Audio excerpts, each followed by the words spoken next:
నమస్తే, welcome to prime time debate. యూపీఏలో MG NREGA, ఎన్డీఏలో విబి రామ్జీ, మహాత్మా గాంధీకి రామ్ రామ్, ఇక వికసిత్ భారత్కు వెల్కమ్.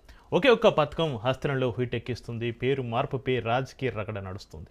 ఆరోపణలు ప్రత్యారోపణలతోటి అధికార విపక్ష నేతలు ఆగ్రహం వ్యక్తం చేస్తున్నారు. చట్టాన్ని పథకంగా మార్చిన మోడీపై విరుచుకుపడుతుంది ప్రతిపక్షం.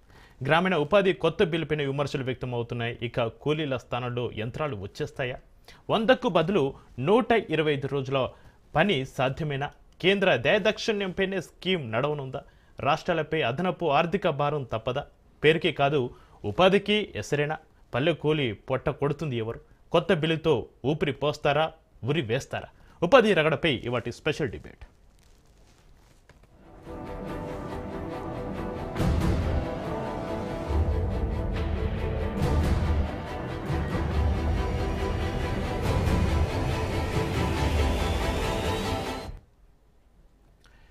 ఎంజీ నరేగా, పల్లె కూలికి పట్టెడన్నం పెట్టేందుకు, వలసల నివారణకు యూపీ తీసుకొచ్చిన చట్టం దేశంలో ఎంతో మందికి సొంతూరులో పని కల్పించింది. ఎంతో మంది వలసలు వెళ్లకుండా అడ్డుకట్ట వేసింది. అలాంటి మహాత్మా గాంధీ జాతీయ గ్రామీణ ఉపాధి హామీ చట్టం ఇకపై కనుమరుగు కానుంది. దాని స్థానంలో ఎన్డీఏ కొత్త చట్టాన్ని తీసుకొచ్చింది. పైగా మహాత్ముడి పేరును తీసేసింది. దీంతో అధికార విపక్షాల మధ్య రగడ మొదలైంది. అసలు కొత్త బిల్లులో ఏముంది?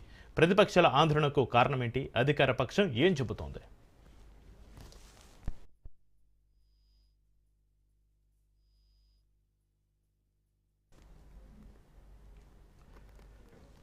మహాత్మా గాంధీ జాతీయ గ్రామీణ ఉపాధి హామీ పథకం చట్టాన్ని రద్దు చేస్తూ దాని స్థానంలో కొత్త చట్టాన్ని కేంద్ర ప్రభుత్వం ప్రతిపాదించింది. వికసిత్ భారత్ రోజ్గర్ ఆజీవికా హామీ మిషన్ గ్రామీణ బిల్లు 2025ను కేంద్ర గ్రామీణ శాఖ మంత్రి శివరాజ్ సింగ్ చౌహాన్ ప్రవేశపెట్టారు.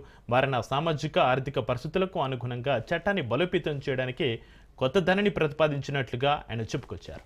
ప్రతి గ్రామీణ కుటుంబం నుంచి శారీరక శ్రమ చేసేందుకు సిద్ధంగా ఉన్న వయోజనులకు ఏటా 125 రోజుల పాటు ఉపాధిని కొత్త పథకం కల్పించనుందన్నారు. అయితే కేంద్ర ప్రతిపాదనను ప్రతిపక్షాలు తీవ్రంగా ఖండించాయి.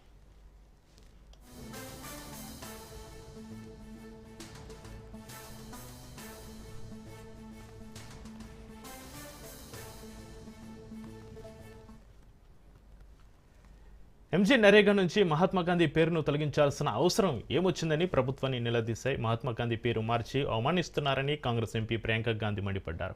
ఎంజీ నరేగా చట్టాన్ని బలహీనపరచడమేనని దుయ్యపెట్టారు. ప్రభుత్వ పథకాల పేర్లను మార్చడం అనేది చాలా ఖర్చుతో కూడుకున్న పని. అయినా కేంద్రం మారుస్తూనే ఉంది. పథకాల పేర్లను మార్చడం అంటే మోడీ ప్రభుత్వానికి ఎందుకు అంత ఇష్టమో అర్థం కావట్లేదన్నారు ప్రియాంక. ఆమె వ్యాఖ్యలపై స్పందించిన శివరాజ్ చౌహాన్, ప్రభుత్వం మహాత్మా గాంధీని నమ్మడమే కాకుండా ఆయన సూత్రాలను కూడా అనుసరిస్తుందన్నారు. దేశంలోని గ్రామాన్ని మరింత అభివృద్ధి చేయడంలో సహాయపడుతుందని ధీమా వ్యక్తం చేశారు చౌహాన్. మహాత్మా గాంధీ కలను మనం సాకారం చేస్తాం, ఆయన కలలు గన్న రామరాజ్యాన్ని స్థాపిస్తామని చెప్పుకొచ్చారు.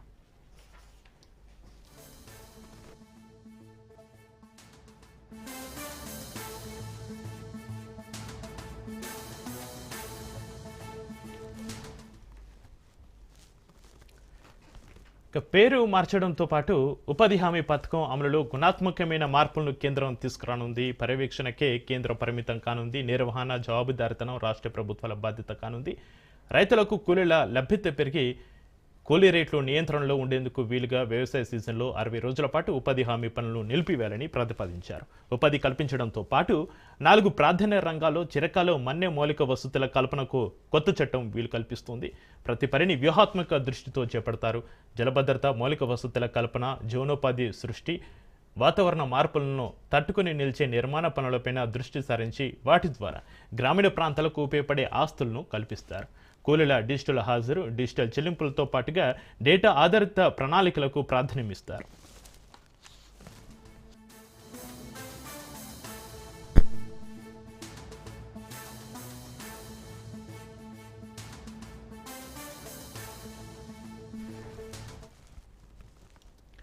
ఏ పథకానికైనా పేరెంతనేది ముఖ్యం కాదు, దాని అమలు తీరు ఎలా ఉందనేదే ప్రధానం. కొద్ది రోజులుగా కేంద్రం పాలనను పక్కన పెట్టి పేర్ల మార్పునకే అధిక ప్రాధాన్యం ఇస్తున్నట్టుగా కనబడుతుంది.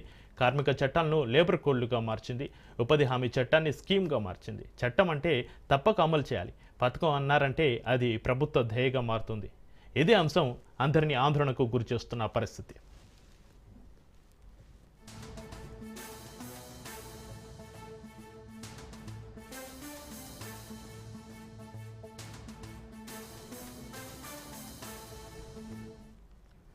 ప్రస్తుత ద్రవ్యోల్బణానికి అనుగుణంగా వ్యవసాయ కూలీల కనీస వేతనానికి సమానంగా ఉపాధి హామీ వేతనాలను పెంచాలన్న డిమాండ్ పైన స్పందన లేదు. రాష్ట్రాలకు ఇవ్వాల్సిన మెటీరియల్ వేతన బకాయిలను వెంటనే విడుదల చేయాలనే డిమాండ్ లేకపోలేదు.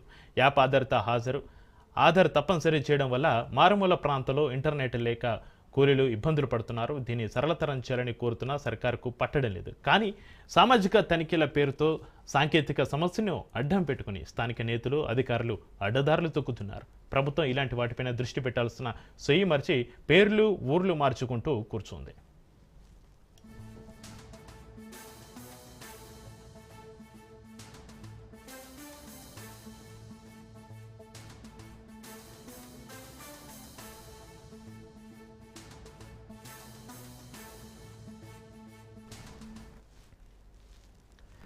గ్రామీణ పేదలకు కనీస జీవనోపాధి కల్పించాలనే లక్ష్యంతో రూపొందించిన చట్టం కాస్త బీజేపీ పాలనలో దాని లక్ష్యం నీరుగారుతుందనే వాదనలు ఉన్నాయి.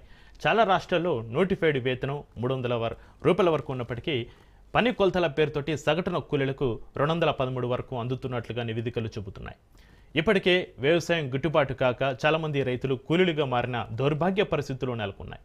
పనులు లేక పట్టణాలకు వలసల బాట పట్టిన జనం సంఖ్య రోజురోజుకి పెరిగిపోతోంది. ఇవన్నీ ప్రభుత్వ వైఫల్యాలకు అద్దం పడుతున్నాయి. వీటిని గాలి కొదిలేసి పథకం పేరు మార్చడంపైన దృష్టి పెట్టడం విచారకరం.